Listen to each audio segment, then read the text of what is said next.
videolõunatund Nõmme raadios. Tere maailm, ütles Margus ja enne seda, kui me räägime Marguse haigusest natukene, ühesõnaga, et minul ei ole sellist asja, ma üldiselt ei eksi kunagi peaaegu mitte milleski. Aga selle eest eelmises saates oli 2 eksitus üksteise järel. Ühe ma panin ise tähele, aga siis oli hilja juba ja teine oli, mida ma ei pannud tähele.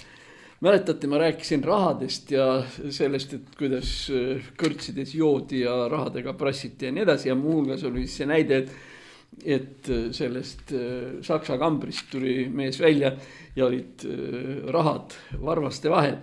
See ei olnud Oru Pearu, nagu ma ütlesin, see oli Kassiaru Jaska. Nii et täpsustame ära, Kassiaru Jaska tuli siis nii. Ja teine asi, et ma ütlesin rahade kohta, kasutasin väljendit kroonid või margad või mis iganes, tegelikult loomulikult eelmise sajandi, üle-eelmise sajandi lõpul oli rahaühikus Venemaa, olid rublad. Niisiis mitte kroonid, vaid rublad ja mitte Oru Pearu, vaid Kassiaru Jaska. Aga kuna meie kolhoosnik, rahvakunstnik ja meditsiiner ei ole tükk aega siin ja vist ei tule ka Vassiljev, aga me oleme iga saate alguses rääkinud sellest, et me ootame, kuni Margus terveks saab ja nii edasi. Enne kui ma siit jätkan, ma tahaks öelda muide aitäh kõikidele meie toetajatele, nii palju kui neid on, ja kinnitada seda, et ilma nende toetajateta seda saadet ei oleks. Aga nüüd on ta olemas lausa 5 korda nädalas ja siis niimoodi, et esmaspäeviti on Andres Raid ja reedel on Kertu Luisk ja neljapäev on siis nagu meie oma, mis tuletab mulle meelde muide, et apelsinid välja võtma, et ootama lähen.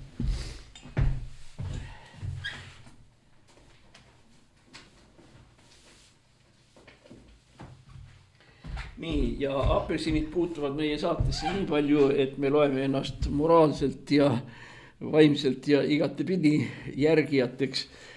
Armastus 3 apelsini vastu lavastusest, mille tegi Elmo Nüganen väga noorest põlvest, siis kui ta veel Viljandi teatris oli. Nii et nüüd on meil kõik asjad olemas. Küünlad on, see on ja apelsinid ka on. Muide, seoses nende küünaldega, need küünlad omavad nagu suuremat tähtsust tegelikult kui tavalistel päevadel, sellepärast, et teatavasti teisipäeval hakkasid peale vastlad. Vastlakuklid on igal pool müügil. Muide, seoses vastlakuklitega mul on üks väga, väga tõsine märkus. Väga paljud vastlakuklid on tänapäeval niimoodi, et seal koore sees on moos. Ja mis moos see seal ka ei oleks, aga seda on igavesti vastik süüa. Ühesõnaga alati pead jälgima, et sa kogemata jälle moosi otsa ei komista, kuigi seda moosi on pandud ikka igal pool ja igas poes ja nii edasi. Tõeline vastlakukil on ikkagi vahu koorega ja siis selle hästi ja mütsikesega seal peal. Ja kas vastlaid ei pea tingimata küünaldega tähistama, aga küünaldega võiks tähistada, kuigi see ei ole kohustuslik, seda, et hakkas peale suur paast. Ehk teiste sõnadega nüüd on 2 päeva juba möödas, 38 päeva on veel jäänud, kus tänapäeva kirikus ei öelda, et süüa ei tohi või sealiha ei tohi, ikka tohib, aga reegel üldiselt on ka vähemalt Luteruse kirikus on see, et peab ennast piirama milleski, mis on sinu jaoks tähtis ja mida sa tahad. Enamasti peaaegu kõik või väga paljud peavad ennast piirama seoses alkoholiga. Mina kuulun ka nende inimeste hulka, kellel ikkagi veinikene läheb praktiliselt peaaegu igal õhtul, see on siis kehvadel päevadel pool pudelit, mõnikord terve pudel, aga normaalselt, aga see käib elustiili juurde. Aga nüüd siis ühesõnaga, kuna alkohol on nii ja naasugune, siis alkohol nüüd paastu ajal minu jaoks kaob ära. Muide, ma juba korra ütlesin ja rõhutan seda veel kord, et eks see alkoholi variant oli igal ühel ise moodi. Mõned mehed lõuna ajal või pärast lõunat joovad kruusi või 2 või 3 kruusi õlut. On teised, muide eeskätt venelased, muide kes joovad valget viina. Ma ei tea, kas te filmi olete näinud, noh minu pärast Anna Karenina või siis Pada emand näiteks filmina, kus on niimoodi, et kui Vene aadlimees või härrasmees tuleb tänavalt sisse suure kasukaga ja nii edasi, ja ta viskab kasuka õlgadelt maha ja siis teener toob talle hõbekandiku peal suure klaasi viina ja hapukurgi. Et klaas viina pluss hapukurk on see, mis käib näiteks venelastel sageli igapäevase asja juurde. Mu isa jõi tegelikult väga vähe, aga selle eest ikkagi klaas, mitte pits, vaid klaas viina oli üks kord nädalas meil majas olemas ja ma nägin seda, kuidas see käis ja nii edasi. Oli niimoodi, et kui lõuna ajal suppi tehti pühapäevaks näiteks kapsasuppi või midagi, siis sinna alla käis klaas viina. Aga nüüd on siis see seis, kus seda ei tohi teha. See on esimene asi, mis on keelatud. Nojah, peaks olema keelatud. Teine asi, mis minu jaoks näiteks on keelatud Facebook ja kogu see internetivärk, sest ma olen harjunud enam-vähem iga päev sellega tegelema, vaatama ja kirjutama ja mis iganes ja korjama endale uusi vaenlasi, mis nad seal on. Aga nüüd on seog kõõks, kusjuures seda ütles evangeelse Luteri kiriku peapiiskop Urmas Viilma, kes väitis, et tema on ka väga aktiivne tegelane internetis ja kõikvõimalikes platvormidel, messengerides ja nii edasi.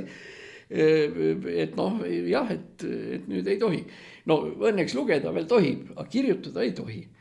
Mina kirjutan küll ka paastu ajal 2 korda või kahes asjast. Esimene asi on seoses Nõmme raadioga. Kuule oota, see küünal kustus ära, ma pean järgmise tooma.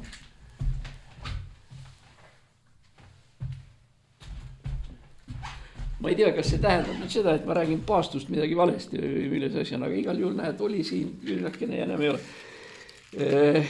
Ja, nii et need on nüüd need piirid ja piirangud ja nii edasi, nagu ma ütlesin, et kestavad nad 38 päeva praegusest edasi ja mitteusklikul inimesel või lihtsalt tavainimesel on sellest lihtne aru saada, see on lihavalt ja pühad. Ehk siis kui munapühad, nagu rahvas ütleb. Nii et sõnaga vastlapäevast kuni munade pühani on siis see, kus need piirangud peal on. Ei, seal võib igasuguseid teisi ka olla, kes jällegi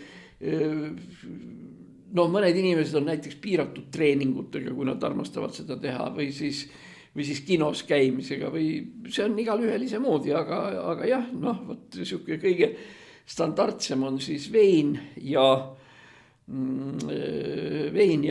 Facebook. Ma ütlesin, et Facebookis 2 korda, tähendab või 2 asja, mida ma Facebookis siiski teen ka paastule vaatamata. Üks asi on see, et ma kirjutan suurte tähtedega oma kodukale, ma kirjutan täna Nõmme raadios. Ehk teiste sõnadega, ma kirjeldan hästi põgusalt 1-2 lausega seda, millest me Nõmme raadios räägime. See on siis üks asi, mis ei käi minul paastu alla. Seda võib teha. Ja teine on lugemissoovitus, kus ma panen mingisuguse raamatu kaanepildi, kord 10 päeva tagant panen kaanepildi ja kergelt kirjutan, et miks raamat hea on. Praegu muide on üleval lugemissoovitusega eilsest üleisest, mäleta millal Mihkel Muti raamat Musta pori näkku. See on siis lugemissoovitusena ja järgmised lugemissoovitusena ma panen ka üles, ma ei tea küll, mis asi see veel olemas on. Ja seal muide ma ütlen sihukese fraasi, et musta pori näkku on mingil määral selles mõttes, esiteks, et tegemist on väga klassikalise raamatuga, mis räägib noorte või noorepoolsete inimeste elust vanuses 18-22, ütleme 80ndate aastate lõpul, 89, 90, 91 ja seal põhitegelased on seal Gunnar Graps ja Roald Jürlau ja Erka ja kes iganes, Rein Lang näiteks ja kõik teised tegelased.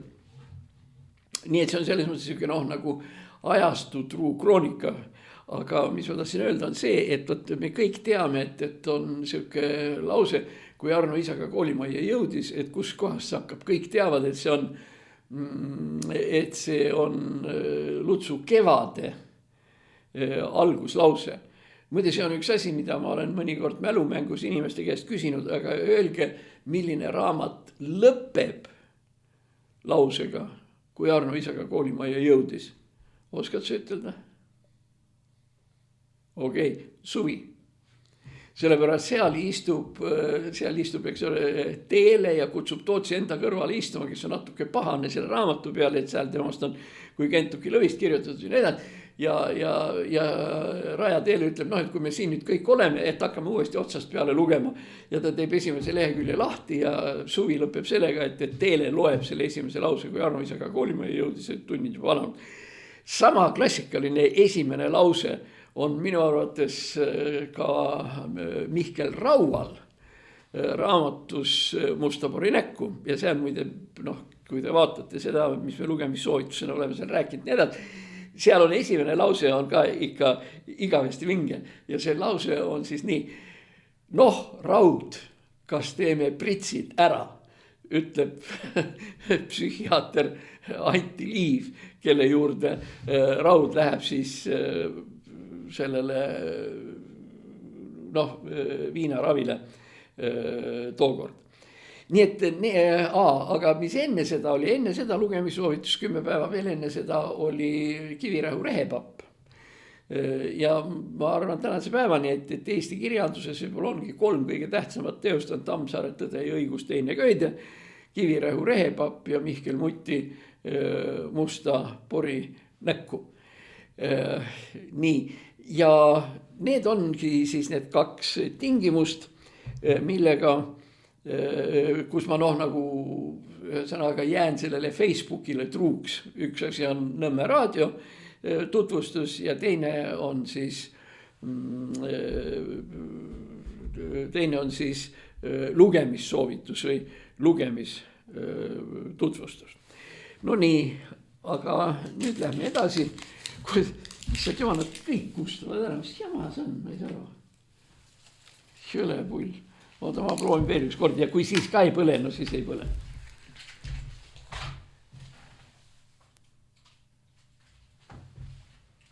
Nüüd oleks niimoodi, et kui ma oleks eelarvamustega, siis ma hakkaksin mõtlema, et mis asja, et see on nüüd keegi, kes vaim või issand või kes käseb mul, kas ma ei tea, kas jutud ära jätta või mida see tähendab, et 2 korda järjest kustub ära ja ongi nii. Okei, aga nagu ma ütlesin, meil on ju probleem ja tegelikult tõsine probleem on Marguse haigusega, mis ei taha kuidagi ära minna. Ja ma lihtsalt tuletaksin ka kuulajatele meelde, et mis haigus on ja millised šansid on ja need. Tähendab, ütlemata vastik on see, et see on valus ja paha. See oli üks küsimus, kusjuures valutab kogu aeg. Ja nagu ma olen praegu aru saanud, ei lähe see asi praegu esialgu mitte paremaks, aga et mida siis edasi teha ja nii edasi. Ma ütlesin, rahvakunstnik ja kolhoosi EPT meister Vassiljev ei ole siin, siis järelikult mina pean tema juttu mingil määral ära rääkima. Seda enam, et nagu muide nüüd selgus, mul on peale Marguse veel 2 tuttavat, kellel see haigus on, aga vist mitte nii. No ühesõnaga, milles asi. Tegemist on siis kolmiknärvi neuraasiaga, närvipõletikuga siis või midagi taolist. Nii, ja mida siis kujutab see kolmiknärv ja miks ta siis nii paha on? Kolmiknärv on tõepoolest üks närvipundar, väike, mitte suurem kui ütleme Kreeka pähkel või see, mis asub mitte keskel siin taga, vaid ühes servas, tavalistel inimestel vasakul, aga nii nagu pimesool võib olla paremal ja vasakul, võib paremal pool ka olla, aga üldiselt asub siin vasakul. Ja kui me nüüd vaatame, tähendab, kuidas inimese pealuu läheb, eks ole, ta läheb niimoodi ja siis ta, eks ole, siit keerab alla. Ja siit alt on keskel on niisugune suuremat sorti auk, kus kõik närvid lähevad organismi sealt ülevalt alla ja nii edasi. Ja võt selle augu kõrval siin üleval pool nagu vasakut kätt, minul peaks ta siin kuskil olema, on siis see kolmiknärv. Kolmik on ta sellepärast, et ühest närvikeskusest läheb närv või närvid, tule taevas appi, võt nüüd ma ei mäletagi, ma hakkasin ikka niivõrd enesekindlalt rääkima, et ma mäletan, aga ma nüüd ei mäleta. Ma ei mäleta, kas see läheb ühe kimbuna välja ja siis läheb laiali või mismoodi. Aga noh, ma olen kolmiknärvi näinud, lõpuks ma olen siiski lahangul käinud ja vaadanud neid asju. Nii, ja nüüd see kolmiknärv ise siin ei ole valus. See on muide peaaegu kõikide asjadega sedamoodi, et noh, näiteks aju. Kui nüüd võetakse operatsioon ja võetakse aju lahti, hakatakse ajuoperatsiooni tegema nii, ega siis aju koha pealt ei ole valus. Aju on selline teatav keskus, millel endal närve ei ole. Tähendab, tal on teiste närvide otsad, aga mitte ta ise. Nii et kui kolmiknärv midagi valutama hakkab, siis ei valuta sõna otseses mõttes mitte see pisike junn ise, vaid kõik see, mis tema ümber on. Ja tema ümber kolmik, me saame aru, et neid peab 3 tükki olema, on siis niimoodi, et nad lähevad kõigepealt peas 3-2 jäävad peasse sisse. Ja peasse jäävad sisse tavaliselt siis jällegi vasakule poole, ma ei tea, võib-olla paremal ka, üldiselt vasakule poole. Ja nad sellega mõjutavad meie nägu. Igasugused naeratused ja grimassid ja igasugused siukesed muud silmapilgutamised ja nii edasi. Tähendab, need siis nüüd tulevad sealt. Et see närv ja see närv mõjutab nii. Ja närvi teine pool mõjutab ka siin pool, aga ta läheb üles. Ta on kuskile lauba juurde või sinna kanti. Ja ka seal võib olla ja on valus. Tähtsam on see, et valus on see vasak näo pool. No ja nüüd kolmas see närv või see niit, mis jookseb kolmiknärvist välja, on tavalises kehas ja see jookseb ülevalt alla. Ta ei ole päris seesama, mis seljanärv, aga sinna poole. Ja kui seal nüüd mingisugune jama on ja seda võib juhtuda, muide imelikul kombel seda juhtub küllaltki sageli teatud spordialade inimestega. Näiteks need samad suusahüppajad ja tritsutajad, iluuisutajad ja nii edasi. Tähendab, kus väga kõva pinge on jäsemetel, just eriti alumistel jäsemetel, siis võt seal võivad igasugused valud tekkida ja see nüüd on küsimus, kas sul on seal põlve juures liigese valu või on sul närvivalu ja nii edasi. Need on siis seal. Nii et need on siis need 3 suunda üles, otse alla ja päris alla. Ja nüüd see probleem, mis Margusel kahjuks on see teine variant. See on see, mis ei lähe üles ega alla, vaid mis jääb keskele näo juurde. Ja nagu ma olen aru saanud, see valutab ikka pöörasel kombel ja kui nüüd vaadata, ma veel enne seda saadet korra lasin läbi ühest internetis olevast neuroloogia õpikust, mitte väga põhjalikult, sest see õpik, kuigi ta on internetis, ta on 1200 lehekülge pikk ja otsi nüüd see koht üles inglise keeles või saksa keeles veel pealekauba ja nii edasi. Et üks asi, mida loetakse standardseks ja mis peaks olema nagu see esimene asi, mis tuleb, on kõige tavalisemad valuvaigistid. Aga siin tulevad jälle järgmised asjad, sest väga suur osa valuvaigisteid ei ole kuigi efektiivsed ja kuigi tugevad. Eriti need, mida müüakse ilma retseptita, sinna ei panda nagu, nad ei ole väga tugevad. Varasti võib ka kirjutada selle ühe, aga sa neelad seda 10 tabletti seal 4-5 päeva, ja siis ega sellepärast see haigus kuskile ära ei lähe. Ta lihtsalt võtab sul selle valu ära. Aga ega selle valu äravõtmisega on ka niuke lugu, et pärast seda, kui valu on ära võetud, ega siis vasak pool su sellepärast veel käima ei lähe. Ta on ikkagi, ta on nagu halvatud on vast palju öelda, aga ühesõnaga ta ei funktsioneeri nii normaalselt, nagu ta veab ja valuvaigisti selle vastu tegelikult ei aita. Aga see on see, mida siis tark meditsiin nagu soovitab ja haldab ja nii palju, kui ma olen Margusest aru saanud, ega see on ka nii, nagu ta on. Paariks tunniks võtab paremaks, aga sellega on nagu lugu ka lõpped. Ja nüüd siis küsimus, et mis saab edasi? ei ole mina arst ja Margus näitab, et peab ennast üles pooma. No ei, no nii hull see. Tähendab, kõige pulim lugu on muide see, ma võib-olla isegi näitan sulle lehekülgi, tähendab inglisekeelne 1300 leheküljeline neuroosi õpik ütleb, et see haigus on täiesti ravitav. Aga kui ma vaatan sinu peale, siis ma pean ütlema, no et ei ole nagu väga ravitav, no ikka jama on. Aga no see peab optimism olema, kui sakslased, inglased ütlevad, et see on põhimõtteliselt ravitav, siis ta peab olema. Küsimus on selles, et see võtab aega ja nii edasi ja jõle vastik on tõenäoliselt sellega elada.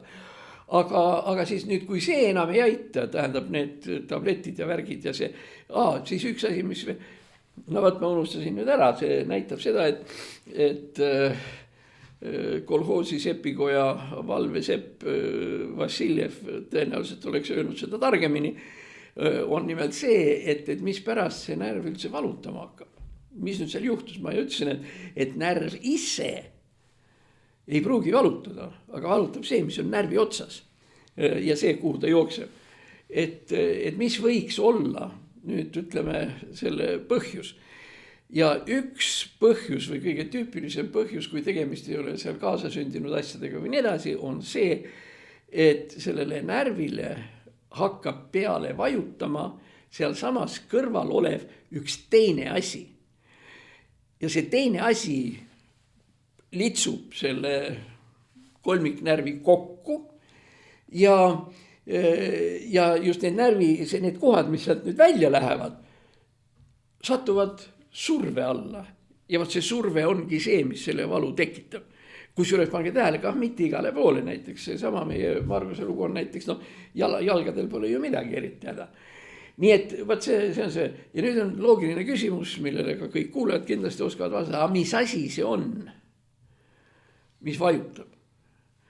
Ja vastus on veresoon. Sest veresoon, tule taevas appi, selle ladinakeelne nimigi mul ei tule praegu meelde, kuigi ma mäletasin, nad jooksevad kõrvuti. Võt siin on siis nüüd see kolmiknärv ja siit kõrvalt jookseb veresoon, kus juures ta jookseb väljast poolt, sellepärast, ühesõnaga see on see, mis aju juurest ära tuleb, no niimoodi jookseb. Ja kui nüüd veresoon nihkub paigast ära, ta peaks niimoodi jooksma, kui ta nihkub paigast ära ja hakkab niimoodi suruma, võt siis see surumine ongi see, mis tekitab selle valu. Loogiline küsimus, seda nüüd ma arvan, et kõik meie kuulajad oskavad ise öelda, kuidas seda ravida, jätame tabletid kõrvale ja kõik tulevad selle peal, mis siis olema peab. Punkt 1.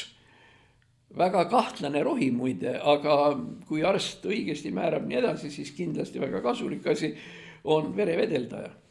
Ehk teiste sõnadega see veresoon, mis siit nüüd läheb, ühesõnaga ta muutub vedelamaks, see veri seal sees ja ta ei ole enam nagu siukene, ta ei ole nagu ütleme armatuuri traat betoonis, nagu ta on, vaid ta on pigem selline keedetud makaron.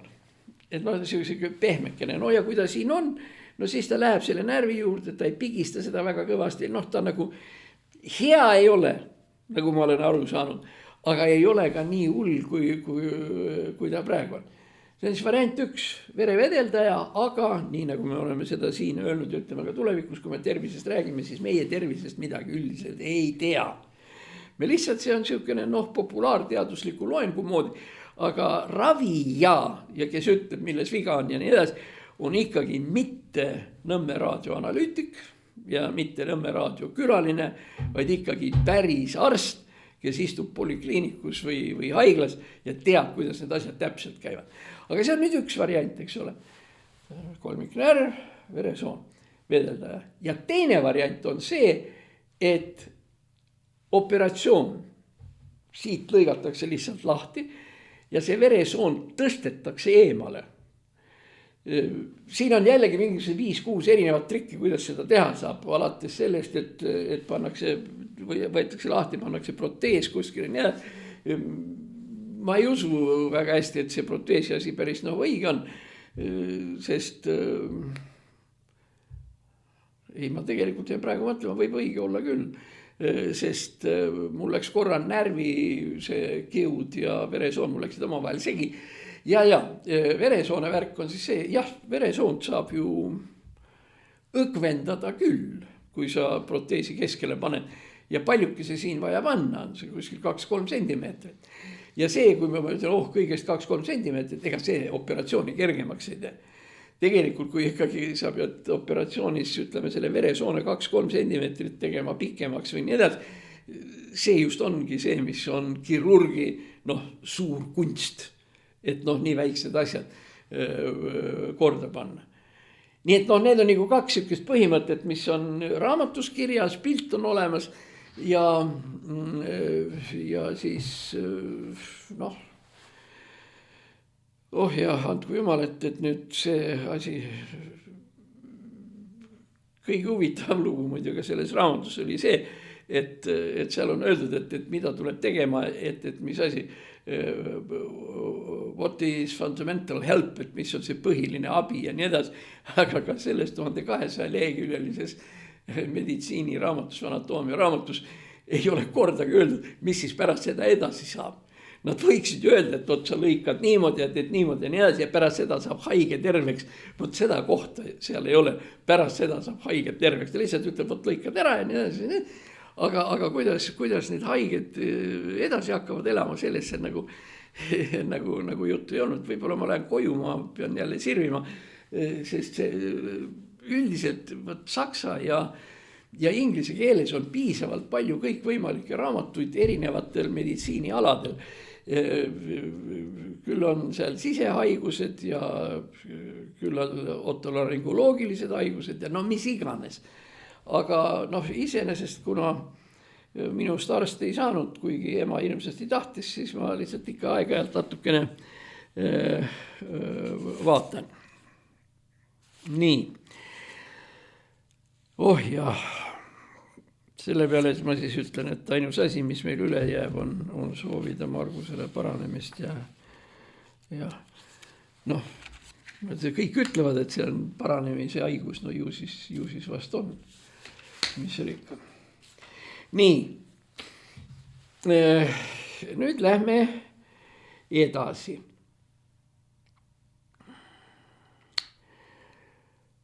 Tähendab, ma arvan, et meil kõigil on hea meel teada, et venelastel läheb halvasti. Ja alles nüüd eelmisel nädalal tulid välja Vene statistika keskvalitsuse ja majandusministeeriumi mingisugused numbrid, prognoosid ja näitajad, et mismoodi hakkab Venemaal nüüd sel aastal edaspidi käima.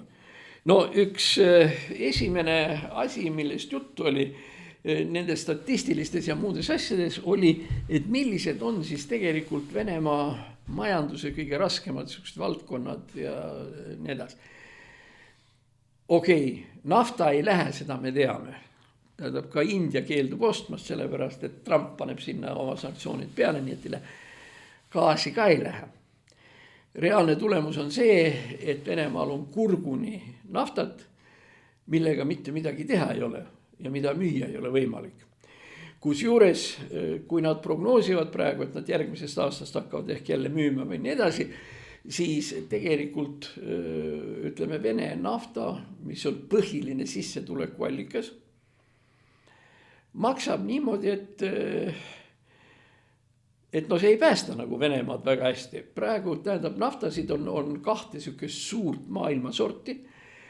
Üks on Brent nafta, see on see, mida müüakse läbi Rotterdami, ja teine on Vene nafta marki Urals ehk Uraali nafta. Brent maksab praegu ligi $60 tünnist ja Urals maksab kuskil 35. Ehk teiste sõnadega Vene nafta on poole odavam kui need teised ja lisaks sellele seda odavat naftat keegi ei osta. Ja praeguses situatsioonis, kus Vene kaubanduspartnerid on kõik riigid, kes omavad naftat või saavad kuskilt mujalt, siis ongi nüüd üles kerkinud probleem. Üldiselt on rehkendatud seoses selle naftaga. Vene majandusteadlased ütlevad niimoodi, et praegune eelarveline laekumine jääb kuskil 75% tasemele võrreldes eelmise aastaga. Kui nüüd naftaga see jama tekib, siis see laekumine on kuskil 50%, ehk teiste sõnadega Venemaa eelarve laekumine on 2 korda madalam, kui ta tegelikult olema peaks. Aga no hea küll, naftaks jätame selle kõrvale, kuigi kuidas see jättad, ega venelased ilma selle nafta ja gaasita kuskile ei pääse. Muide, võt üks asi veel, et kui me Vene majandusest räägime, mis on tähtis silmas pidada, et venelaste seisukohalt ei ole tähtis mitte niivõrd nafta, kuigi nafta on oluline, kuivõrd maagaas. Vene nafta on tegelikult kõrvaltoode. See, mida venelased maalt kätte tahavad saada, on maagaas ja koos maagaasiga tuleb ka nafta. Ja maagaasiga on täpselt seesama situatsioon, kus juures maagaasi vedamiseks ei ole venelastel isegi mitte mingisuguseid erilisi logistilisi võimalusi.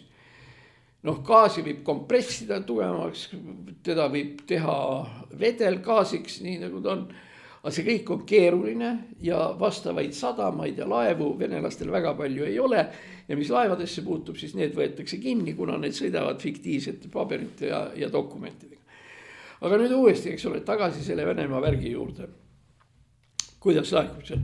Huvitav lugu on see, et Venemaal nüüd ei tööta enam sisuliselt ka loe ja kirjuta masinaehitus. Nii, masinaehitus, esimene masinaehituse pulk ja tükk on autotööstus, Avtovas. Avtovassil on ruutkilomeetrite kaupa laoplatse, kus Vene need laadad ja mis nad seal on, seisavad. Teine samasugune unik on Hiina autod, seisavad. Küsimus, mis pärast? Aga sellepärast, et inimestel pole raha selle masina ostmiseks. Lisaks muidugi veel sellele, et laada autod ja nii edasi on ka väga madala kvaliteediga. Nad lähevad esiteks kiiresti katki, neil paljud asjad ei tööta, samal ajal autode selliseid teenussfääre ei ole. Ma arvan, et me kõik mäletame seda, kui Avtovaasis käis Putin ja talle näidati uut laadat ja ta tahtis autosse sisse istuda, aken oli lahti ja ühesõnaga uks ei tulnud lahti.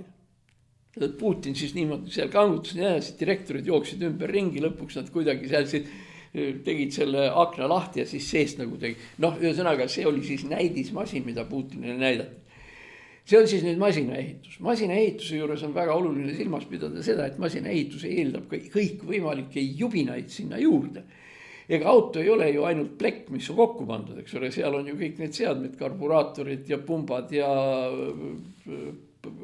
need plokid ja plokikaane tihendid ja klapid ja ühesõnaga, mis sinna kõik iganes käib, kus juures sellest 2/3 vähemalt nagu väidetakse, on ju tegelikult jubinad ja importtükid, eeskätt Hiinast, sest neid jubinaid endid Venemaal ei tehta. Okei. See on meil siis nüüd üks selline näide, kus masinaehitus on läinud vastu taevast. Teine oluliselt olulisem on aga metallurgia. 2 suurt metalli tootjat. Üks on Tšerepovetsi metallurgia kombinaat ja teine on Nižni Tagil, see on siis seal, kus toodetakse tanke ja muide ka suuri asju. Muide, siukene, mis tuli mulle mingil määral üllatusena, tuli välja, et natukene rauda ja metalli teeb ka Kiirovi nimeline tehas Peterburis, sest Kiirovi kõige tähtsamad asjad on üldiselt on need hästi suured traktorid, mida meil ka nagu on seal, kus need rattad on läbimõeldult suuremad kui inimese kasv. Ja nii et kui me võtame Tšerepovets, Nižni Tagil, Kiirov ja see ja jällegi, eks ole, probleem, lähme selle sama Kiirovi juurde tagasi, muide veel väga tähtis, eks ole, metallurgia tehas või masinaehitus, Rosselmash. Kõik asjad, nii palju kui need on, seisavad laoplatsidel, sellepärast, et talupoegadel, farmeritel ei ole raha, et neid masinaid osta. Rääkimata sellest, et kui sa oled need masinad ostnud, siis ei ole raha selleks, et neid teenindada. kui nendega midagi halvasti läheb. Nii et teiste sõnadega meil on siis ka masinaehitus niisugune, et noh, ei saa seda asja käima. Muidugi Nižni Tagili puhul, eks ole, see tankitööstus nähtavasti jääb meil alles, olenevalt sellest, kui palju tanke Ukraina sõjas nüüd vaja läheb. Nižni Tagil toodab muidugi veel ühte asja, mis hakkab mõjutama Venemaad, eeskätt transpordi Venemaad, ta töötab nimelt raudteerööpaid. Need on need, mida siis vahetatakse välja, kui vanad rööpad puru on ja nii edasi. Ja Vene see suur raudteekontsern RŽD, Rossijski Železnõi Dorogi, ei oma raha enam üldse.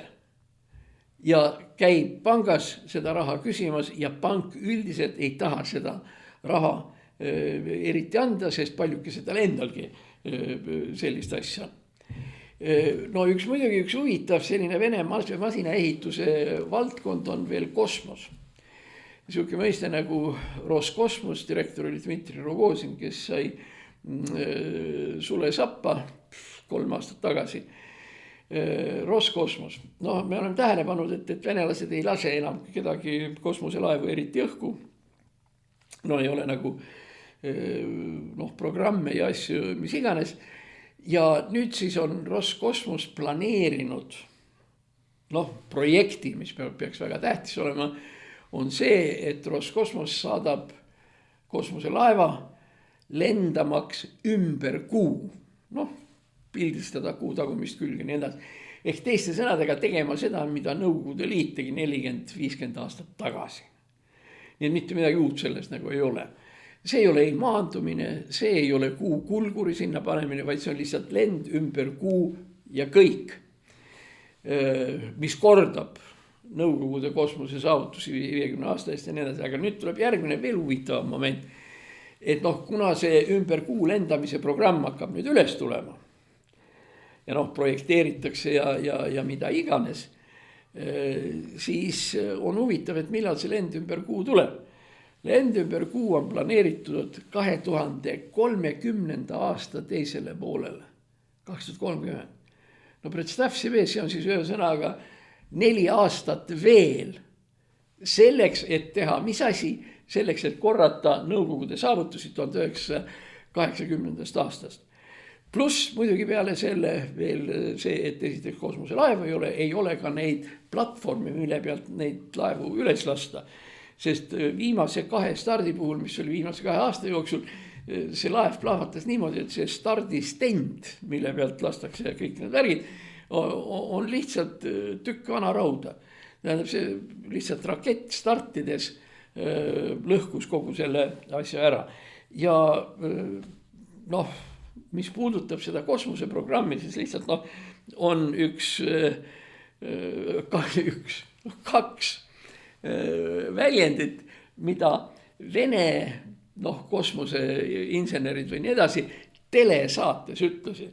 Kui nad tahtsid öelda, et tegelikult see kosmoseprogramm on imelihtne ja mida siin 4 aastat teha on, siis nad ütlesid, et selle kosmoselaeva tegemiseks ei ole vaja rohkem kui 1 insener ja 2 advokaati. Nii lihtne. Ja teine asi, et Vene laevad on valmistatud ja tehtud pasast ja pulkadest. Iz говна и палок. Aga seda ütlevad Vene insenerid ise oma nende asjadega. Nii et eks see ju ka mingil määral mõjutab seda majanduslikku olukorda.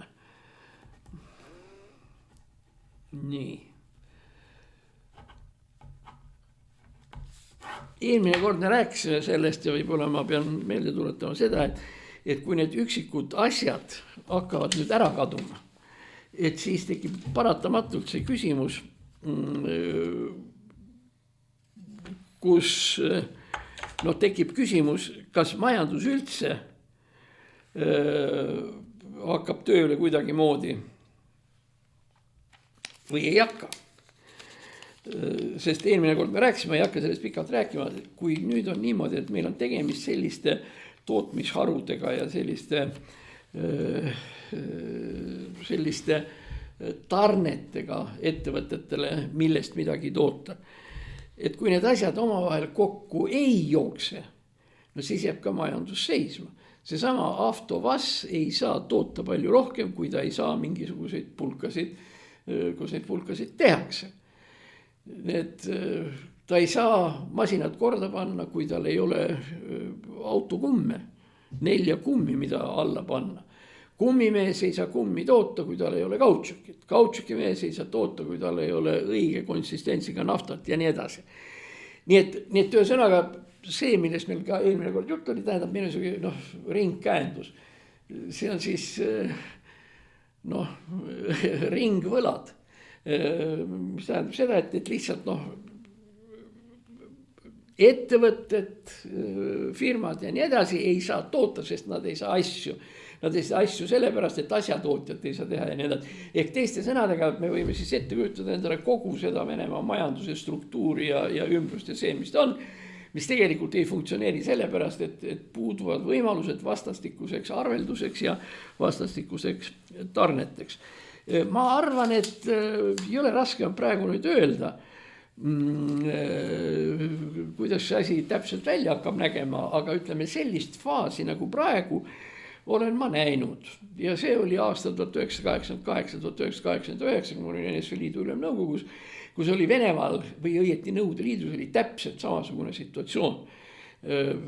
Vene Nõukogude peaministriks oli Valentin Pavlov, kes hiljem oli selles putši üks osalisi ja endine rahandusminister muide, kelle juures me olime Savisaarega korra käinud ja isegi juttu jäänud siis, kui ta veel minister oli.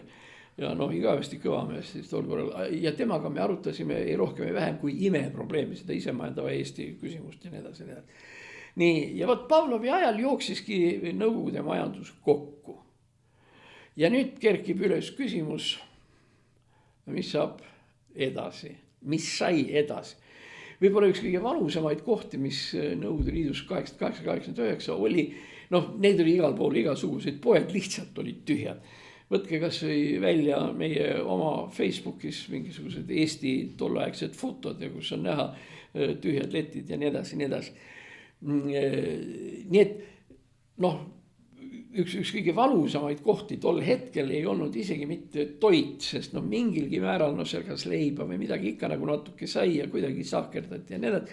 Kõige hullem lugu olid ravimid, eriti antibiootikumid, mida lihtsalt ei olnud.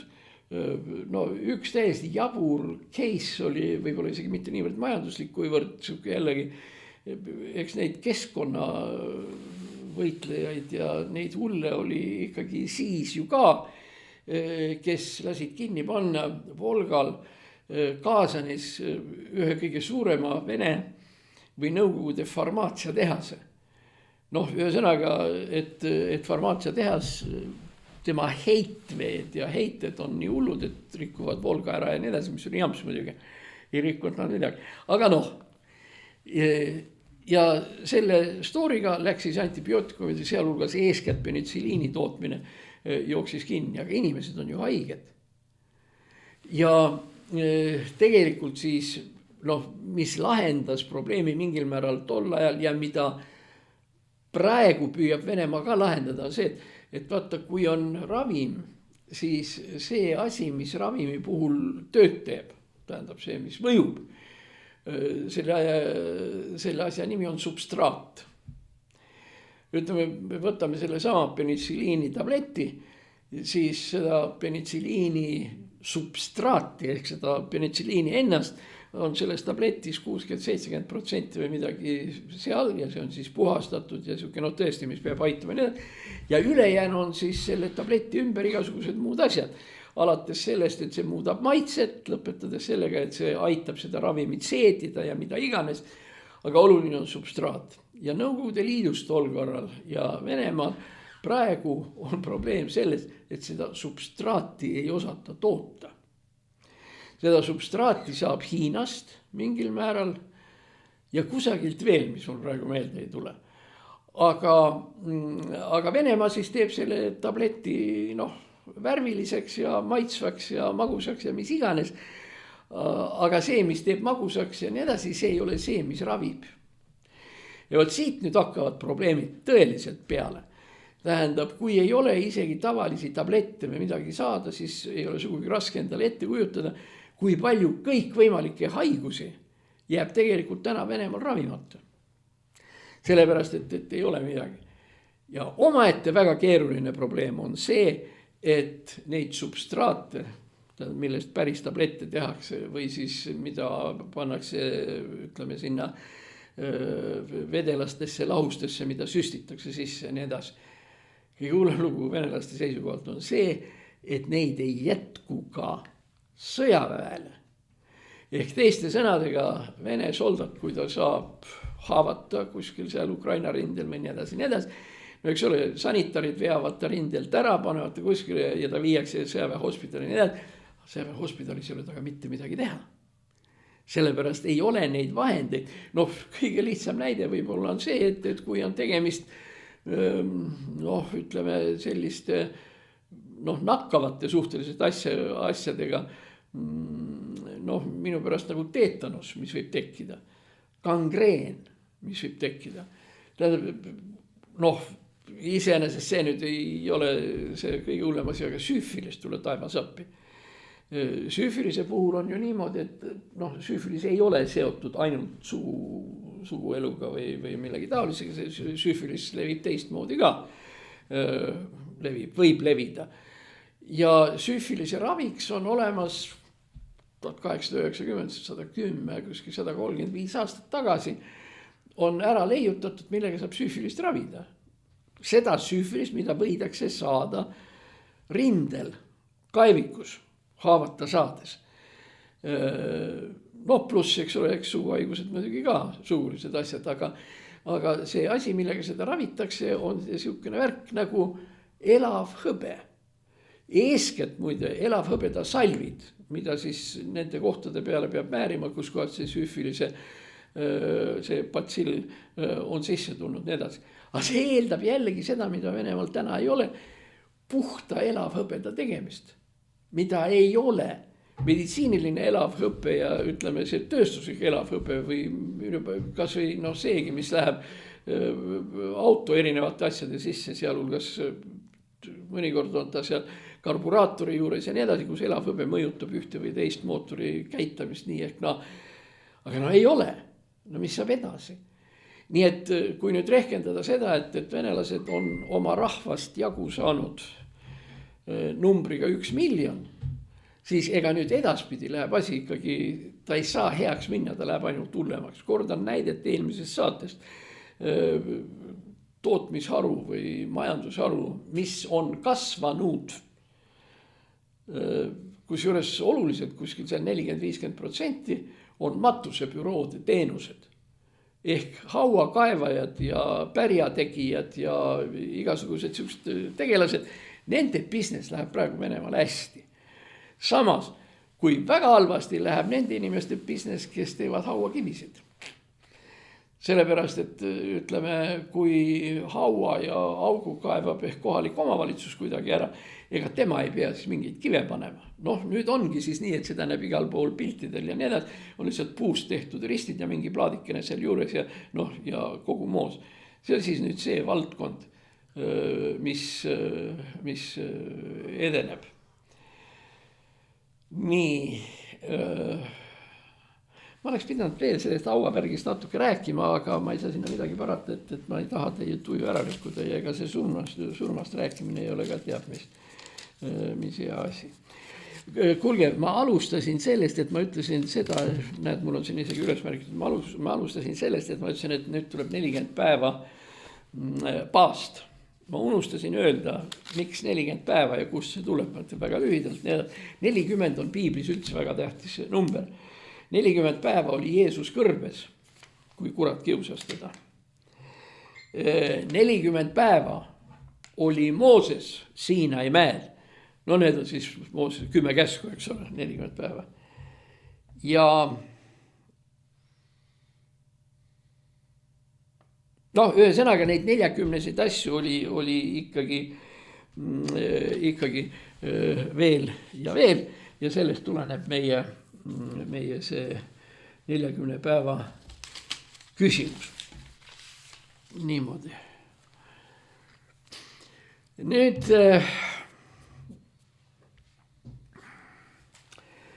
võt üks lugu, mis oli meil siin ennist väga tähtis kah kunagi, aga väärib rääkimist. Käimas on olümpiamängud. Noh, nagu võiski arvata, olümpiamängud on meil siis niimoodi, et meie mehed ei saa üldse mitte midagi, 10 koht on väga hea ja nii edasi. Aga nüüd üks järgmine asi, mis on olümpiamängudega seotud. Nimelt, olümpiakomitee keelas ära ühe Ukraina poisi skeletoni sõidud. Sellisel põhjusel, et tal oli kiivri peale pandud sõjas hukkunud sõprade, sportlaste pildid. Poisi nimi oli siis Vladislav Geraškevitš ja see asi keelati ära tal 12. veebruar 26. aastal. Ja ametlik keelu põhjus on see, et olümpiahartas on olemas paragrahv 50. Ja paragrahv 50 nimelt ütleb, et igasugune propaganda ja poliitilised statementid ja nii edasi on olümpiamängudega keelatud. Et mitte mingisuguseid poliitilisi asju olla ei tohi. No selle paragrahvi väärtõlgendus antud juhul seisneb selles, et kui sa paned kiivri peale oma surnud sõbra pildi, see ei ole agitatsioon, see ei ole propaganda, see ei sisalda endas midagi ideoloogilist ega mitte midagi sellist. Järelikult see keelamise alla ei lähe. Ma olen siin endale mõned kirjutanud, kelle pildid seal olid. Siis oli Viktoria Ivaško 9-aastane judoka ja Katerina Tjatšenko 11 aastat vana võimleja Mariupolist. Maria Lebet 15 aastat vana võistlustants. Galina Bahur 17 aastat vana. Nazar Zui 13 aastat vana poksija muide. Need on need inimesed, kes on surma saanud.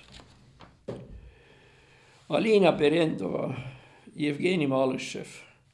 Jelena oli kickboksingus Ukraina meister. Siis Dmitri Šarapov, iluuisutaja Harkovist, Jekaterina Trojan, kergejõustik, Jevgeni Andortšuk, mitmevõistleja, Aleksei Habarov, rahvusvaheline meister laskmises, Aleksander Kononenko, raskejõustiklane, tõesti, Maksim Kalinitšev, poks, Euroopa meestevõistluste medal, Andrei Kutsenko, jalgrattur, kes muide sõitis Itaalias, aga tuli sõja ajal koju tagasi, et rindele minna. Aleksei Loginov, jäähoki. Roman Polishchuk, kergejõustik. Andrei Jerjomenko, Ukraina meister klassikalises maadluses. Fjodor Kepifanov, vehkleja. Ja nii edasi ja nii edasi ja nii edasi. Kokku 600 nime. Ja ainult paarkümmend nendest pandi siis kiivri peale ja olümpiakomitee keelas selle kiivri kasutamise ära.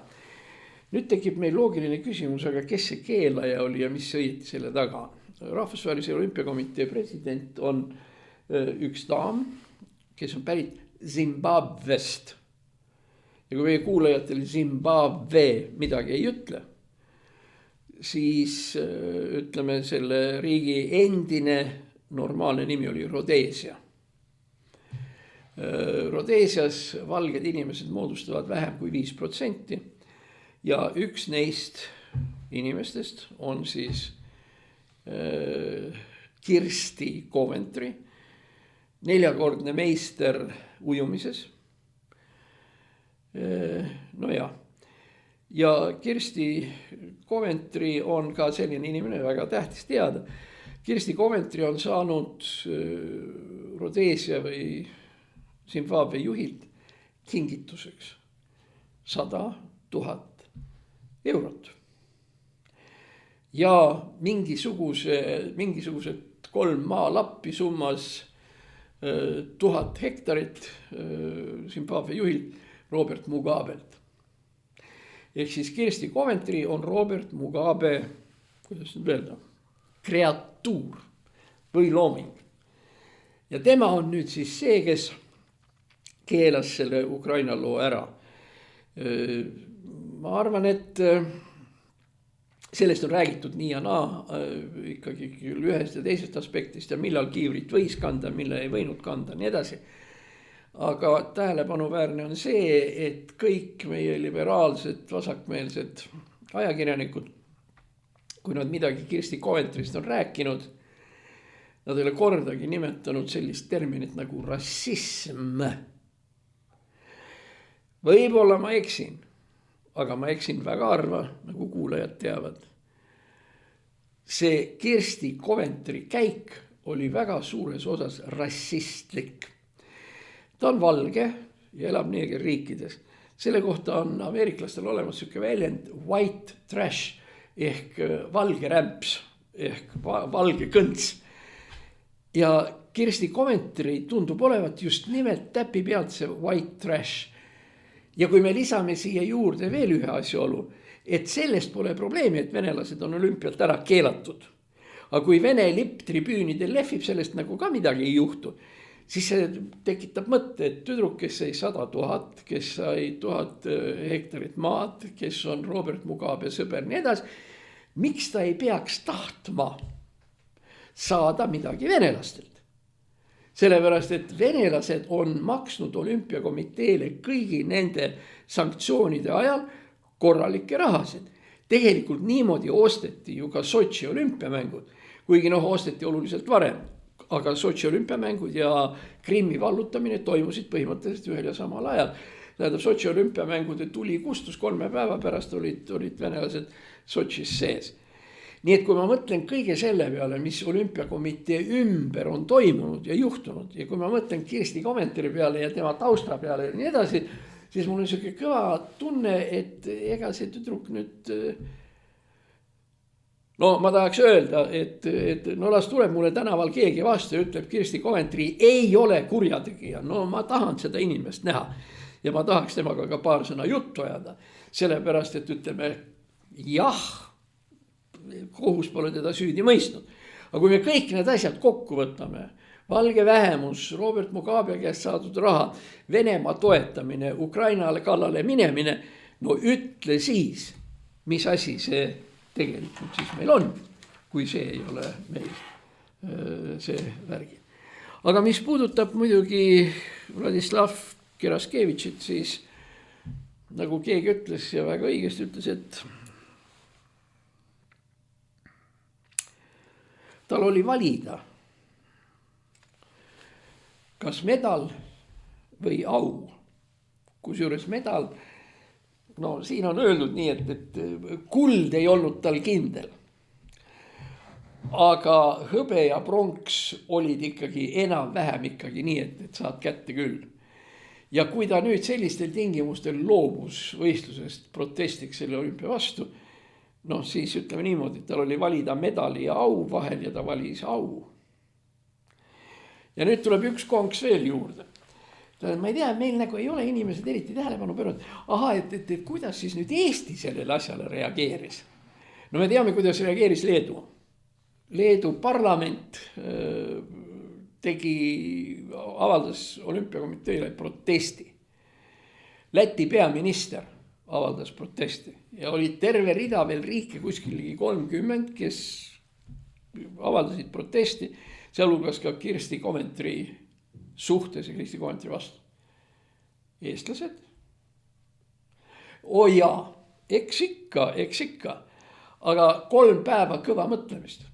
See oli siis see aeg, kui Kersti Kaljulaid lihtsalt nähtavasti vaatas, et kuidas reageerib, et mida see teeb ja kuidas see juhtub ja nii edasi. Et ühesõnaga see reaktsioon oli ikkagi, kusjuures, ütleme, seal jooksid veel kokku nagu 2 sükest asja, et Eestil ei olnud ei au ega medaleid selles mõttes, et meie kurlingu omad siis tulid pidulikult 10. kohale. Me peaks rõhutama seejuures, et 10. koht ei ole mitte lihtsalt 10. koht, vaid see on viimane koht, et see asi ikka päris selge oleks. Ja meil oli siis valida, meil oli viimane koht, kust me ei saanud medalit ja meil oli probleem või oleks võinud olla probleem seoses selle Ukraina sportlasega, millele me ei reageerinud. Meie loobusime nii medalist kui ka aust. Nüüd see selgus alles suhteliselt hiljem, kust need pildid pärit on. Need kõik, mis sinna kiivri peale pandi ja nii edasi. See oli selle sama kelgusõitja sportlase ehk skeleton, nagu seda kutsutaks, selle skeletoni sõitja sõbratar või tuttav kunstnik, kes maalis selle kiivri käsitsi. Nii et sealt on see pärit. No siin oleks nüüd veel üks asi olnud sellele Kirsti Coventry'le oleks võinud tegelikult öelda ju ka selle, et see kiivri peal olev pilt, et see on kunstiteos, mida ta muide ka kahtlemata on. Tõsi, kui te vaatate seda kiivrit lähedalt, siis seal see pilt on selline must-valge ja natuke fotomoodi, aga nii ta on. Võt sellised on siis need olümpiamängud. Ja muide, siin on veel mingisugused inimesed, kes on tulnud ka mulle rääkima seda, et vanasti olümpiamängude ajal, et olümpiamängude ajal katkestati sõjad. Sellepärast tule taevas appi. Kui 19. sajandil alustas Pierre de Coubertin kaasaegsed olümpiamängud, siis käis ainult Euroopas. Oli 10 sõda, mis käisid edukalt edasi ilma igasuguste nende asjadega. Ja mis puudutab Kreeka eeskujusid, kuidas see oli, siis see Kreeka lugu on ju 2000 kopikatega aastat tagasi. Ja kui me hakkame väga seal kreeklaste järgi minema, siis näiteks üks väga hea näide on võib-olla antiik-Kreekas olümpiamängudel boks. Ja nüüd on siis küsimus, eks ole, kes võidab, eks ole, meil praegu vaadatakse punkte ja mitu lööki olnud ja kõik värgid ja kõik sinna juurde ja nii edasi. Kreeka olümpiamängudel kaotas see, kes surnuks löödi. Tähendab, boksiti nii kaua, kuni üks suri ära ja üks löödi sandiks. Kas see on siis nüüd, ütleme, see eeskuju, mille poole me peaksime minema? Ja vastupidi, boks on tänapäeval muutunud üheks kõige õilsamaks ja kõige viisakamaks spordialaks. Ja ega see pole ka päris ilma asjata, et üks inimene, kes esimesena reageeris selle skeletoni sõitja kaitseks, oli Kiievi linnapea Vitali Klitschko. Kindlasti üks maailma kõige jõhkramaid ja kõige suuremaid bokseid, mitte jõhkramaid, vaid kõige tegusamaid või selliseid bokseid, kellest on saanud praegu suurepärane ja tuntud poliitika. Nii, see oli meil kelguvärk, niimoodi. Ja mis meil siin nii väga veel on rääkida? Seoses selle pildiga kiivrite peale nii edasi ujus pinnale üks huvitav asjaolu, mis ei ole olümpiamängudega absoluutselt mitte kuidagi seotud. Vaid küsimus selles, et kuidas olümpiamängudel igal pool mujal võib kanda firmade nimetusi ja firmade logosid, suuri, väikseid, nii edasi. No ja küll Nike on nagu nii peaaegu kõigil peal, siis vaata suusatajatel. Suusatajatel on ju enamasti ikka kirjutatud kuskile Fischer sinna peale või Solomon sinna talla peale. Nii edasi. Tohib, ei tohi ja nii edasi, nii edasi. Hakkad niimoodi mõtlema, mis see Solomon või Fischer parem on kui Vene lipp, kui nii võtma hakata, mis on ju tegelik sümbol. Aga okei, aga nüüd ujus pinnale lihtsalt üks lugu, mille ma lõpetuseks räägin. See on siis ühesõnaga see, et mäletate eelmises saates või üleelmises meil olid laua peal 2 pudelit veini. Ja siis me ütlesime ka seda, et šampanjat tohib anda ainult sellele vahuveinile nimetuseks, mis on valmistatud šampanji provintsis seal. Aga seoses sellega ja seoses selle üldse kogu selle sümboolikaga olümpiamängudel ujus pinnale üks lugu, mis on tegelikult teada ja vana, aga mis on ära unustatud, aga mis on muutumas kergelt öeldes probleemiks. Nimelt, egas küsimus ei ole ju ainult veinis ja šampanjas, selliseid nimetusi on ju veel, kus me peame esitama küsimuse, kas me tohime seda kasutada või mitte. Võtame tavaline asi, veekraan. Sõna kraan. Kas me selle julla kohta, kust vett tuleb, tohime kasutada sõna kraan.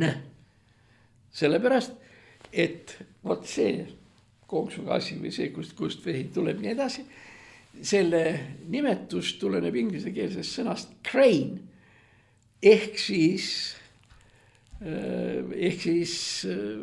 linnukene. Ja crane on siis tegelikult ütleme siis nokk või selline ja kraan, nokk ja nii edasi. Ja esimene firma, kes hakkas seda tüüpi kraane tegema, nii edasi, patenteeris selle asja ära. Tegelikult see ei olnud isegi mitte ainult linnukene, vaid see oli toonekurg. Vot kui te võtate, vaatate, toonekurg seisab ühe jala peal ja nii edasi, on ju kraani moodi. Ja sellest tuleneb sõna crane ja on olemas vastav firma crane. Kas me tohime kasutada sõna kraan ilma selle firma loata? Tohime, aga huvitav, eks ole. Siis pliiats on venekeelne sõna, on karandaš. See oli siis jällegi niimoodi, et enne pliiatseid olid siis sellised sööpulgad, millega joonistati või siis pintslid ja nii edasi. Aga see idee, et sa võtad puust asja pulga ja lükkad sinna sisse selle joonistava või sellise söepulga või midagi tähendab siit sisse. Sellega tekkis siis karandaš ehk pliiats.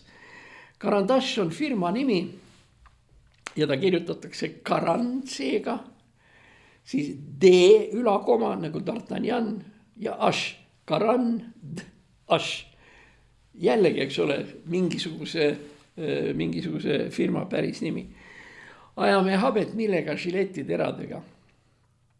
Mida kujutavad endast žiletiterad, need on terad, mille lõi Gustav Gillette ja see on Gilletti perekonna nimi. Mis veel praegu ette tuleb, nüüd enam seda nii tähtsana teda ei ole, aga olid igasugused fototarbed, film, sageli ka optilised asjad ja nii edasi, olid Kodak. Kodak ei ole konkreetse inimese ega firma, ta on siiski firma nimi, ta ei ole inimese nimi, vaid ta on firma nimi Kodak ja seda KK kasutati lihtsalt sellepärast, et see kõlas hästi, Kodak, ongi siuke äge. Restoranid, hotellid, Astoria, naisterahvas, äriinimene, pärit sellest dünastiast, Lady Astor, Astoria ja nii edasi. Muide, kui me räägime nendest erinevatest toodetest, millel on üld ja päris nimi on nagu väga lähedased. Siin kerkis üles veel üks väga huvitav probleem seoses Kodakiga. Väga hiljuti oli sellest juttu. Kodakiga seoses kerkis üles niisugune asi, et mida me peame tegema Ameerika filmiakadeemia auhinnaga Oscar. Kõik saame aru, et Oscar, see on kõige tähtsam, kõige prestiižikam ja edasi ja me teame, et seda annab välja Ameerika Filmiakadeemia. Ameerika Filmiakadeemia muide ei ole konkreetne asutus. Ameerika Filmiakadeemiasse kuuluvad väga erinevad inimesed, kes ei suhtlegi omavahel, vaid kes on kirjavahetuses. Need on kuskil 1000-1500 inimest, kes kirjutavad sinna Filmiakadeemia aadressile ja kes moodustavadki, need 1000-1500 inimest moodustavadki Ameerika Filmiakadeemia. Nii, nüüd kerkis üles probleem, kuna miks jällegi, et praegu kuidas need seosed tulevad, seos Kodaki ja filmide ja muude asjadega ja nii edasi. Nõukogude kõige tähtsam filmifirma oli Svema, mis oli aga me näeme ka vahet, eks ole, kui me vaatame kevadet ja suve nii, nagu need olid oma päris originaalis, siis nad on ikka kergelt uduse võitu. Aga kuna nad on nüüd ümber filmitud ja digitaliseeritud Kodaki peale, siis või mõne teise filmi peale, siis näevad ka hoopis teistmoodi välja. Aga nüüd, eks ole, Filmiakadeemia. mida saab esitada auhinna saamiseks filmiakadeemiale ja nimetame sõna film. Sest me elame ju praegu maailmas, kus enamus, kinopilte või midagi me kinos vaatamas käime, ei ole pandud üldse filmi peale. Vaid need on kuskil digitaalselt ja mingisuguste, mis kaameratega me ju pildistame ju oma enese selle iPadiga näiteks või telefoniga ja nii edasi. Ja enamus filmegi on nii tehtud ja vot nüüd on siis üles kerkinud, seoses Kodakiga me rääkisime ja nii edasi, on üles kerkinud küsimus, et mis asi on see film, mille eest võib anda Oscari preemiat, juhul kui see ei ole filmi peal üldse. Ja kui filmi peal ei ole üldse, vaid ta on mingil määral digitaalne ja nii edasi, siis keegi pööres küsib, aga kuna digitaalseid asju toodetakse aastas miljoneid. No sina, mina, see sama aparaat siin minu ees ja nii edasi, see kõik on ju see digitoode või nii edasi, see ei ole ju kino, mis me praegu teeme. Siis keegi pööres, aga miljonit ei suuda ju keegi vaadata. 1000 ei suuda keegi vaadata. Et mismoodi me siis määratleme, kes siia hulka kuuluvad. Ma ei tulnud selle peale, aga ükskord, kuna see on selline huvitav teema, me võiks selle juurde tagasi tulla, minu vana sõbratar Tiina Lokk, et kuidas tema nüüd siis valib näiteks PÖFFi.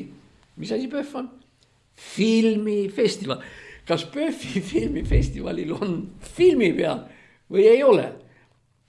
Ja see on tegelikult küllaltki selline huvitav teema, mis juba praegu on üles kerkinud seoses sellega, et nüüd kerkis üles küsimus, kas Kodaki filmi, kas saab olla näiteks niimoodi, et Oscari laureaat peab olema Kodaki filmi peale tehtud või ei saa. Ja mismoodi me sellega nüüd edasi hakkama saame. Hea küll, täna oli selline natuke seda teist kolmandat.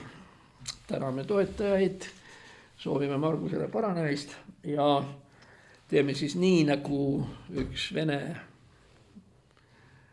demokraatlik või selline analüütiline kanal teeb. Lõpetame siis niimoodi, et lõpetame niimoodi, kõigepealt me palume like, siis me palume kommentaar ja jagamine. Niisiis like, kommentaar, jagamine ja nädala pärast näeme jälle. Aitäh!